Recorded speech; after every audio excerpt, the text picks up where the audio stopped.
شركة واحدة في تايوان بتصنع 90% من الرقائق المتقدمة في العالم.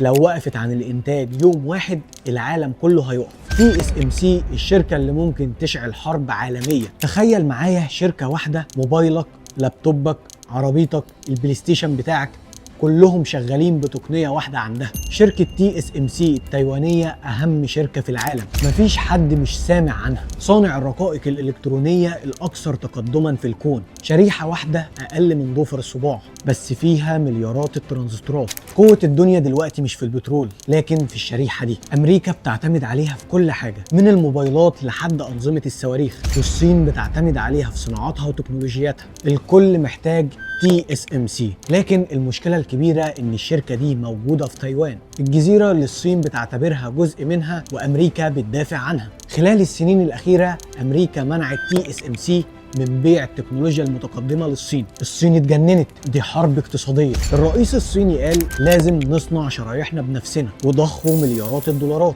أمريكا من ناحيتها بدأت تبني مصانع TSMC على أراضيها في أريزونا، وبقى الصراع بين الدولتين مش على النفط أو الذهب، بقى على شرايح السيليكون اللي عرضها بالمليمتر. والسؤال اللي بيرعب العالم، لو الصين هجمت تايوان علشان تضم الجزيرة، هل أمريكا هتخش في حرب مع الصين عشان تحمي TSMC؟